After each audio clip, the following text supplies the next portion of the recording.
Welcome to Sound Mind International. Be transformed by the renewing of your mind. Hello and welcome to the Heart versus the Mind Part 2 course. We are going to be discussing about knowledge and understanding.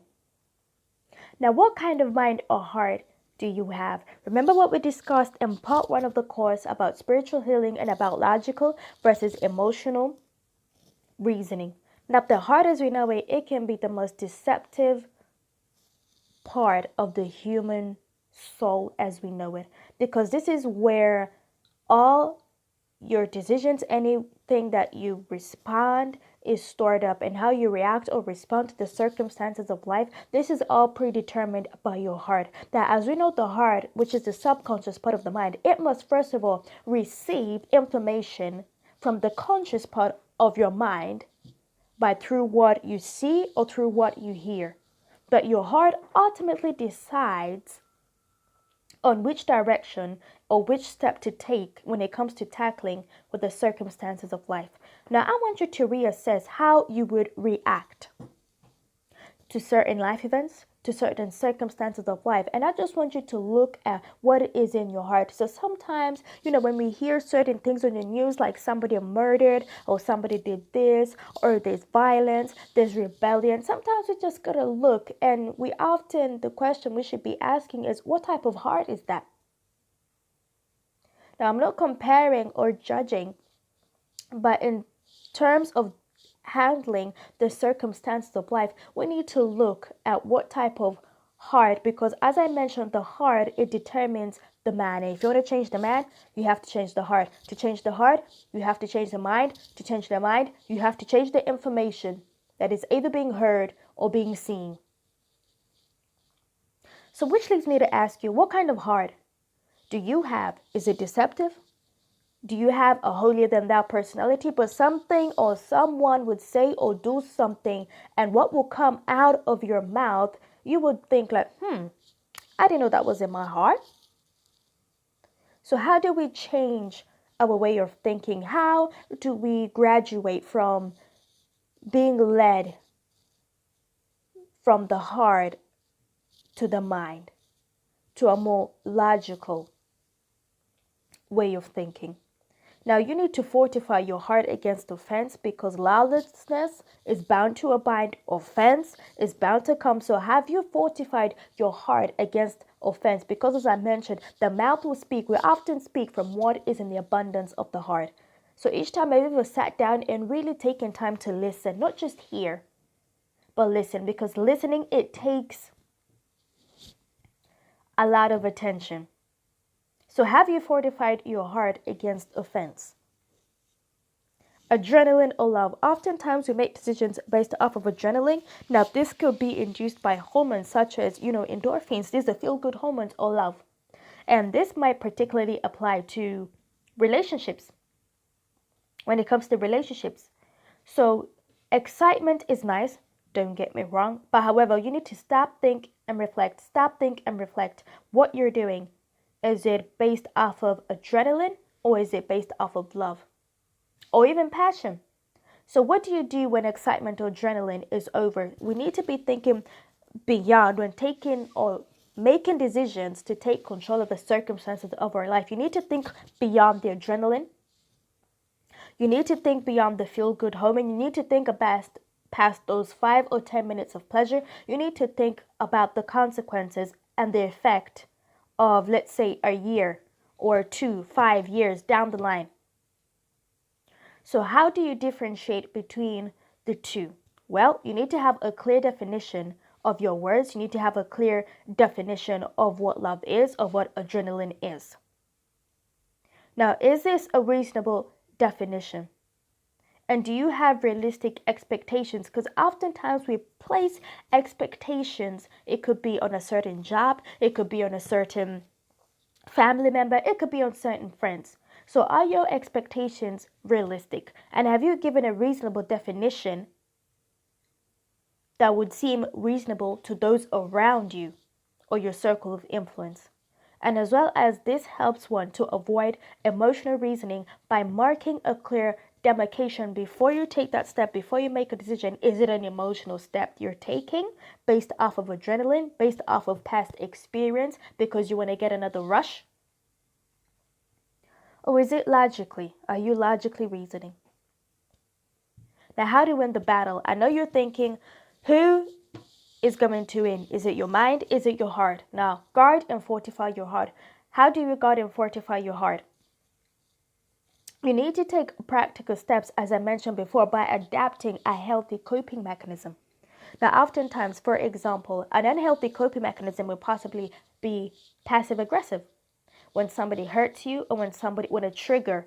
So as a response, because in your heart you have possibly built up walls, which is logical based on the experience that you had. So we need to come up and develop healthy defense mechanisms on how it comes to guarding our heart, because sometimes you don't want to end up, because of the defense mechanisms, pushing away an opportunity or somebody who could be destined to change your life.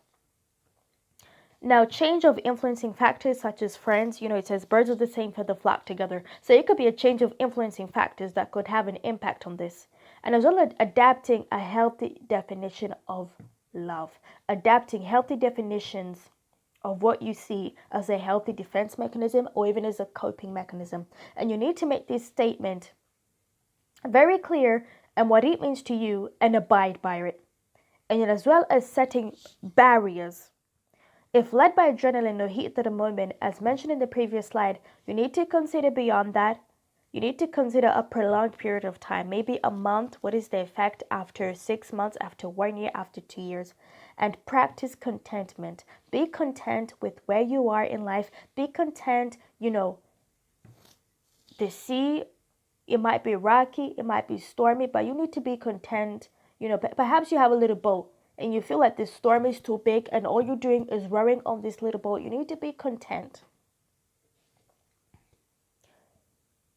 Secondly, what do you do when all this fails? You've changed your thinking, you've put barriers, you have projected and communicated your needs, your feelings in an effective manner, and your behavior does not affect you or harm others around you. So what do you do when you've put everything else in place? You're not emotionally reasoning anymore. You are practically reasoning and still no results. Well, you need to go back to the drawing board and know the patterns and identify them. Identifying the patterns and the habits. What do you do when somebody upsets you? What do you do when a trigger is caused? You need to identify your patterns and how you react and respond to this, because this will enable you to come up with an effective strategy. As well as time to retune. Take some time off to retune, to meditate, and stay grounded. Get you some friends. For example, my experience, I have spiritual friends. They keep me spiritually grounded. I have different type of friends. They keep me humble. So stay grounded in your purpose, in your calling, whatever it is that can keep you grounded. Stay grounded. You're like a plant. You need your roots firmly grounded on that soil so that you can germinate.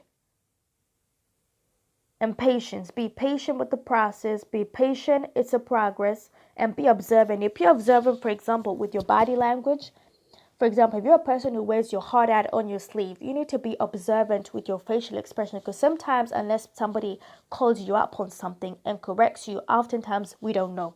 So you need to be observant of other people, but much more observant of your mind. When your mind starts swaying, somebody's talking to you and you're planning, a holiday in Ibiza or Maldives, you need to learn to be observant and learn from previous experiences and what that has taught you, and find the silence in the midst of noise. Now, this would take a lot of practice and training, but you need to train your mind where you can focus on what one person is saying, focus and be mindful of the environmental noises, and still be able to find the silence in the midst of that. I'm going to be covering on how to do this in another course later. So know your weaknesses, habits, triggers, codependency. Who are you dependent on for your emotion? Who are you looking for as a solution, as a way out of the circumstances of your life? Fear. In COVID-19, fear was roaming around like nothing else. And let me tell you, once fear gets a foothold, that's it.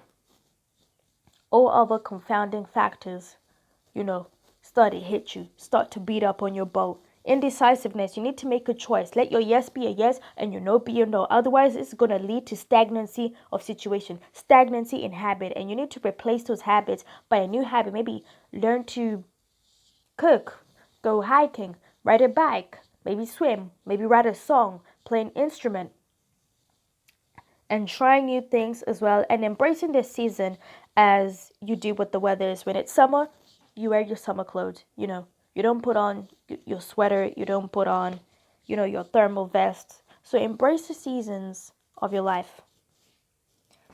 And knowledge is power. What do you read?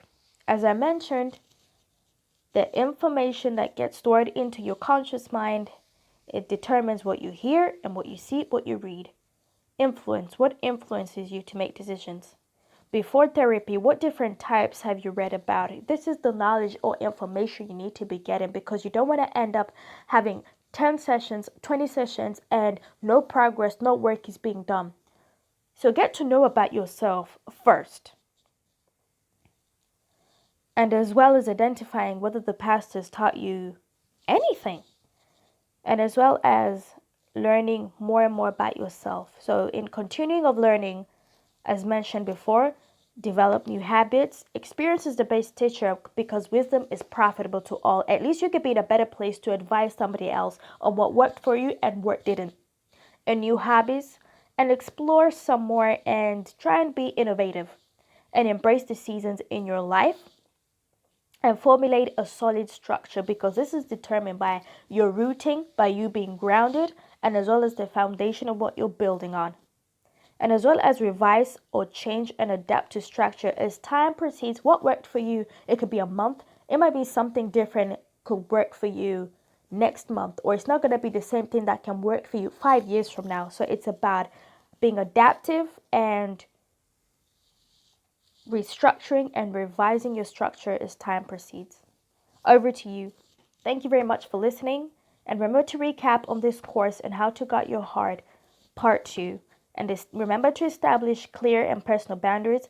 Never stop learning about yourself, about anything. And some experiences, honestly, they can be avoided to prevent harsh lessons. So please take notice of your experience or your past if it taught you anything, and formulate a solid structure for your life to overcome the circumstances of life. See you over in part 3.